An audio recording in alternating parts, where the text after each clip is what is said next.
जानवी ने जैसे ही बाहर जाकर देखा, उसकी माँ जमीन पर बैठकर रो रही थी। जानवी डर गई। उसे समझ नहीं आया कि उसकी माँ आधी रात को अचानक ऐसे रो क्यों रही है। माँ के रोने की वजह से कुछ लोग और जाग गए थे। जानवी गई और अपनी माँ से पूछा, माँ क्या हुआ, सब ठीक है? आप ठीक हो? आपकी तबीयत तो ठीक है ना? जानवी की माँ ने कुछ नहीं कहा और बस रोती रही। माँ के पास बैठी जानवी की एक रिश्तेदार ने बताया कि उसकी माँ ये सोचकर रो रही हैं कि उसकी कल विदाई हो जाएगी और वो हमेशा के लिए इस घर से चली जाएगी। जानवी ने अपनी माँ को गले लगाया और उसकी आंखों में भी आंसू थे। उसने कहा, माँ आप तो ऐसे रो रहे हो जैसे मैं दुनिया से जाने वाली हूँ और कौन सा बहुत दूर जा रही हूँ।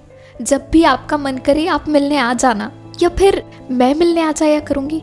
अब आप मुझे भी रुलाओ मत। बेटी की शादी है, आप खुश रहो। चलो उठो, मुंह धो और सो जाओ आप, वरना कल दुल्हन की माँ सबसे सुंदर नहीं लग पाएगी। ये सुनकर जानवी की माँ हंसने लगी। जानवी को माथे पे चूमा और फिर मुंह धोने के लिए उठ गई। सुबह हुई और क्योंकि हल्दी का फंक्शन शुरू करना था, सब जल्दी उठ गए। हल्दी पीसी गई और फिर जानवी को हल्दी लगाना शुरू किया गया। ये फंक्शन दोनों घरों में अलग अलग हुआ। उधर सात्विक के घर भी सुबह सुबह सब उठ गए और हल्दी पीसने के बाद सात्विक को हल्दी लगाना शुरू कर दिया।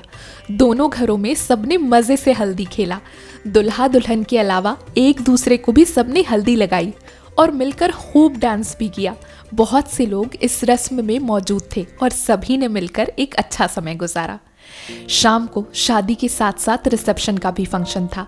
जानवी अपनी बड़ी बहन के साथ दोपहर से ही पार्लर चली गई थी तैयार होने के लिए। जानवी को उसके मरून रंग का सुंदर लहंगा पहनाया गया। वो लहंगा बहुत भारी था लेकिन बहुत सुंदर। बहुत ही अलग तरीके की कारीगरी थी उसमें और बहुत घेर भी। दुपट्टा तो इतना सुंदर जिसकी कोई तुलना नहीं की जा सकती। जानवी के बालों का जूड़ा बनाया गया और उस पे सुंदर फूल भी लगाए गए। दुपट्टे को उसकी सर पे उड़ाया गया जैसे कि एक दुल्हन पहनती है। चेहरे पे पार्लर वाली ने बहुत सुंदर मेकअप किया, दुल्हन वाला। जानवी एक बहुत ही सुंदर दुल्हन बनी। जब तैयार होने के बाद जानवी की बहन ने उसे देखा, उसकी आंखों में आंसू आ गए। उसने हल्के से जानवी को गले लगाया और कहा, मुझे नहीं पता था कि मेरी बहन इस दुनिया की सबसे सुंदर दुल्हन बनेगी। जानवी के चेहरे पे एक प्यारी सी मुस्कान खिल गई। सात्विक किसी पार्लर पर नहीं गया, पर उसे तैयार करने के लिए उसके दोस्त ही काफी थे। सात्विक अब जवान था और दिखने में बहुत हैंडसम। क्रीम रंग की शेरवानी उस पे खूब जच रही थी। सर पे उसके मरून रंग की पगड़ी पहनाई गई जो कि जानवी के लहंगे का रंग था। सात्विक की माँ आई और उसने एक काला टीका सात्विक के गले पर लगाया और उनकी भी आंखें नम थी। शाम हो चुकी थी और सब मंडप के लिए निकल गए। जब सात्विक वहां पहुंचा तो जानवी वहां पर नहीं आई थी। पंडित जी और कुछ लोग वहां पहले ही पहुंच चुके थे। इस भीड़ में सात्विक की आंखें सिर्फ जानवी को ढूंढ रही थी। उसके मन में बेचैनी थी। उसने सुन रखा था कि एक लड़की सबसे ज्यादा सुंदर तब दिखती है जब वो दुल्हन बनती है और सात्विक का दिल अपनी दुल्हन को देखने के लिए बेताब था। पंडित जी ने सात्विक को मंडप पे बैठने को कह दिया था और कुछ मंत्र भी शुरू कर दिए थे। सब दुल्हन का इंतजार कर रहे थे। कुछ देर में एक गाड़ी आई और उसमें से पहले जानवी की बहन और फिर जानवी निकली। जानवी की बहन जानवी का लहंगा संभालते हुए आ रही थी। सात्विक की नजर जैसे ही जानवी पे गई, उसे ऐसा लगा जैसे कुछ देर के लिए उसके दिल की धड़कनें रुक गई हों। सात्विक बिना पलक झपकाए बस जानवी को देख रहा था और तब तक जब तक जानवी उसके पास आकर नहीं बैठी। उसकी मदहोशी टूटी जब जानवी ने उससे कहा, तुम बहुत अच्छे लग रहे हो। सात्विक का मन हो रहा था कि वो जानवी को चूम ले। उसने जानवी से कहा, थैंक यू, लेकिन तुम्हारी तारीफ करने के लिए मेरे पास शब्द नहीं है। मुझे लग रहा है जैसे मैं किसी परी के पास बैठा हूँ। जानवी थोड़ा शर्माई और फिर उसने कहा, ठीक है, तारीफ बाद में करना, अभी शादी पे ध्यान देते हैं। पंडित जी ने मंत्र पढ़े और शादी शुरू की। जानवी और सात्विक ये पहले कर चुके थे तो उन्हें रीति रिवाज करने में ज्यादा समय नहीं लगा। 7 फेरे हुए और शादी खत्म हुई। जानवी और सात्विक ने अपने माँ बाप और बड़ों का आशीर्वाद लिया। कुछ देर बाद रिसेप्शन शुरू हुआ। जानवी और सात्विक जाकर स्टेज पर बैठे और लोगों ने उन्हें बहुत सारे तोहफे दिए। सभी ने दोनों के जोड़ी की बहुत तारीफ की और उन्हें आशीर्वाद दिया। शादी खत्म हुई और एक बार फिर से जानवी और सात्विक का रिश्ता गहरा हो गया।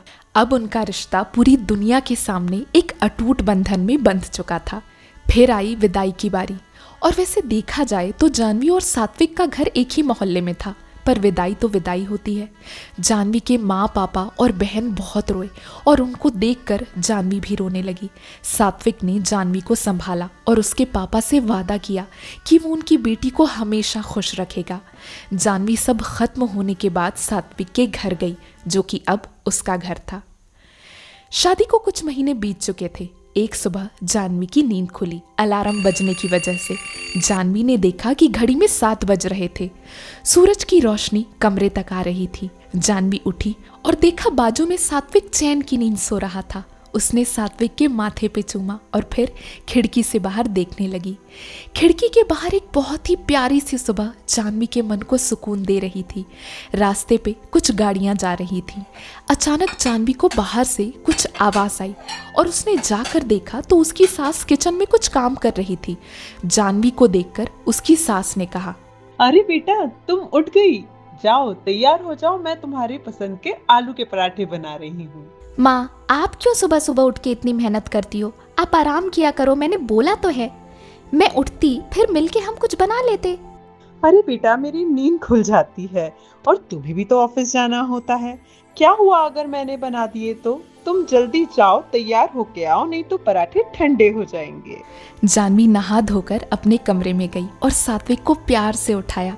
सात्विक, जल्दी उठो, 8 बज गए हैं, कैफे नहीं खोलना क्या? जानवी, सात्विक और उसकी माँ अब जानवी जिस शहर में नौकरी करती थी वहां आके बस चुके थे। सात्विक और जानवी ने मिलकर एक प्यारा सा कैफे खोला था, जिसे सात्विक ही संभालता था और जानवी अपने ऑफिस का काम करती थी। दोनों की जिंदगी बहुत प्यारी और सुकून भरी चल रही थी। छोटे मोटे झगड़े होते रहते थे, पर बाद में वो ठीक भी हो जाते थे। एक पति पत्नी या कह लें गर्लफ्रेंड बॉयफ्रेंड का रिश्ता ऐसा ही होता है।